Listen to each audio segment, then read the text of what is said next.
안녕하세요. 반갑습니다. 저도 이제 여기가 온지 이제 50일이 좀 넘었어요. 14일 정도 남았고요. 여기서 촬영할 수 있는 날도 한 2번밖에 없는 것 같아요. 그래서 알차고 좋은 영상 한번 준비해 보려고 최선을 다하겠습니다. 오늘은 예를 들어서 50m, 70m, 40m 그 정도 거리를 정확하게 맞출 수 있는 방법을 한번 얘기를 한번 해보려고 합니다. 모든 선수들이 좀 어려워하는 거리가 오히려 80m, 100m는 좀 더 쉬워요, 공략하기. 왜냐면 그거는 딱 스윙 크기가 다 정해져 있거든요. 예를 들어서 저 같은 경우는 뭐 100m 같은 경우는 52도 풀스윙, 80m 같은 경우는 클럽 짧게 잡고 쿼터 스윙. 근데 이제 제일 어려운 좀 애매한 게 한 50m, 60m, 40m 이런 거예요. 그래서 여러 가지 사례를 제가 생각을 해봤어요. 어떤 경우가 이제 아마추어 분들께 많이 발생이 되는지. 그래서 두 가지 정도는 나오는 것 같아요. 예를 들어서 스윙에 비해 공이 너무 많이 나간다. 또 다른 거는 스윙에 비해 공이 너무 안 나간다. 제가 지금 이거 준비한 건 54도인데요 한 50m를 한번 쳐볼게요. 예를 들면은 50m 같은 경우는 제가 54도 같은 경우는 한 이 정도 스윙을 합니다. 이 정도 스윙을 하는데, 어떤 분들은 이제 치실 때 좀 이렇게 치시는 분들, 그럼 50m가 조금 더 나가고요. 그리고 스윙 크기에 비해 공이 안 나가시는 분들, 이렇게 치시는 분들도 스윙 크기에 공이 안 나가죠. 그래서 왜 거리가 일정하게 나가지 않을까? 그러면 일정하게 나가기 위해서는 어떤 부분을 이해를 해야 되고 어떤 부분을 연습을 해야 될까? 그렇게 이제 얘기를 해보려고 합니다.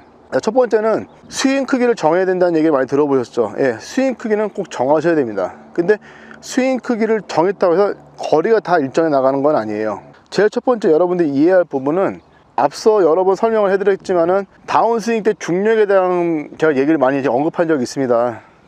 백스윙에 올라가서 내려온 힘, 진자 운동이라고 혹시 들어보셨죠? 진자 운동. 하나의 축을 두고요, 백스윙에 올라가서 무게에서 내려오면은 항상 어떻게 돼요? 뒤에서 내려온 만큼 앞으로 항상 이만큼 나가게 되죠. 이 구슬을 딱 치면은 맞고 뒤에는 구슬이 이렇게 올라가는 진자 운동 있잖아요. 그 진자 운동을 잘 기억을 하시면 좋을 것 같아요. 진자 운동을 먼저 이해를 못 하신 상태에서 스윙 크기를 정하시면요, 그건 아무 의미가 없습니다. 다시 얘기해서 스윙이 이 정도 올라갔으면은 힘이 아니죠. 그냥 자연스럽게 이 무게에 의해서 나가는 힘까지. 그러면 우리가 보통 그거를 느끼면서 스윙을 해야지 일정한 힘이 전달이 되고요, 그러고 나서 스윙 크기를 정하는 게 맞습니다. 그래서 진자 운동을 연습해야 되는데, 진자 운동은 어떻게 연습할까요? 백스윙에 올라가셔서, 자, 여기서 한번 놔보세요. 클럽을요, 이렇게요. 근데 이 연습하실 때 당연히 하체의 움직임을 꼭 연습을 하셔야 돼요. 그냥 클럽의 움직임만 뭐 이야기를 했다고 해서 하체 움직임 전혀 안 하시고 손만 하시는 분들인데, 정말 그렇게 하시면 안 되고요. 기본적인 몸의 움직임을 꼭 기억하시고 그거는 꼭 첨부를 하셔야 됩니다. 올려서 하체의 움직임 리드는 똑같이 하시고 이렇게요. 툭. 이 움직임 느껴보셔야 돼요. 클럽 무게가 내려와서 지면에 닿고 지면에 닿아서 앞으로 나가는 느낌. 다시 설명해 드리자면은, 클럽이 이렇게 올라갔잖아요. 그러면은 여기서 제가 한번 놔볼게요. 클럽을 놓으면 어떻게 돼요? 이만큼 갑니다. 제가 아무런 힘을 주지 않아도요, 이만큼 움직이죠. 더 올라가서 내리면 어떻게 돼요? 더 올라갈 거고요. 이 정도에서 내리면은 딱 그 정도만 움직입니다. 그 부분을 먼저 이해를 하셔야 돼요.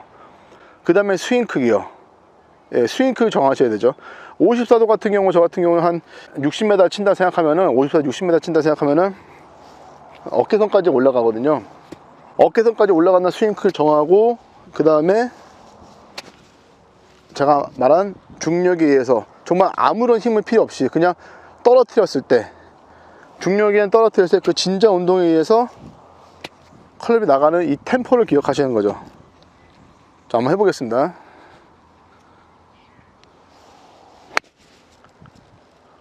자, 이렇게 치면요, 공이 항상 일정에 나갈 수밖에 없어요. 자, 우리가 연습장에서 50m 잘 떨어뜨리는데 필드 가서 못 떨어뜨리시는 분들, 스윙 크기 문제가 아니죠. 내가 공을 칠 때 이 클럽이 공에 접근하면서 전달되는 힘이 일정하지 않은 거죠. 스윙 크기가 일정하지 않은 건 아니거든요. 반대로 필드 가서 스윙 크기가 일정하지 않더라도 이 힘의 강도만 정확하게 여러분들이 느낀다고 하면은 공은 일정한 데 떨어뜨릴 수가 있다는 점이에요. 그래서 항상 그 부분을 기억을 하셔야 되고요.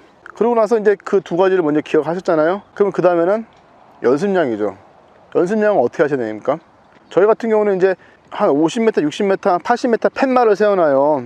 팻말을 세워놓고 공을요, 그날 하루에 많게는 한 800개에서 한 500개를 쳐요. 한 거리에만.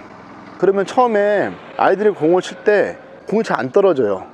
왜 안 떨어지냐면은 스윙 크기 자꾸 생각 한번 해보고요, 방향도 자꾸 생각하고요 하다 보면은 공이 사방으로 떨어지거든요. 근데 한 500개 정도 치잖아요. 그 다음부터는 공이 점점 모이기 시작하고 좀 더 시간 지나면 그때부터 팻말을 자꾸 맞히는 횟수가 늘어나거든요. 그럼 제가 질문을 해요. 어떻게 해서 공이 맞는 것 같아? 왜 초반에 왜 안 맞았고 왜 점점 뒤로 갈수록 팻말을 맞출 수 있는 확률이 좋은 것 같아? 라고 물어보면 대부분 다 소방차 지나가네. 아, 여기 미국은 소방차 소리 정말 커요. 그때 물어보면은 일괄적으로 대답하는 게 보고 친다는 거예요. 그냥 보고 친다. 반복 학습. 보고 치는 겁니다. 계속 보고 치는 거에서 그 느낌이 들어오는 거예요. 그전에는 그 처음 시작할 때 보고 치지 않았죠. 에이밍이 맞았나? 스윙이 한 이 정도 크게 할까? 네, 그런 생각, 여러 가지 생각 들고 치는데 공이 안 떨어지다가 계속 치다 보면 감이 들어오죠. 감이 들어오면은 여러분들이 어떻게 돼요? 그냥 보고 계속 쳐보는 느낌을 갖는 거예요. 그래서 연습량이 마지막에는 꼭 필요합니다. 그래서 만약에 이제 여러분이 충분히 연습을 하셨으면은 필드 가서도 똑같이 하셔야 돼요. 필드 가서도 생각이, 아, 저 정도니까 이 정도 크게 될까? 이 생각 하시면 안 돼요, 절대로. 그리고 좀 더 뛰어야 되나? 좀 더 강하게 쳐야 되나? 이런 생각도 하시면 안 돼요. 절대 하시면 안 됩니다. 그렇게 되면은 여러분들이 충분히 연습했던 어떤 감각이 다시 없어질 수가 있어요. 그래서 여러분들이 봤던 어떤 거리 감각이 있지 않습니까? 이거는 충분히 믿으셔야 돼요. 예, 어떤 좀 불안 요소, 말에 뭐 앞에 헤드가 있든 뭐가 있든 간에 그런 거 절대 눈에 자꾸 집어넣지 마시고요.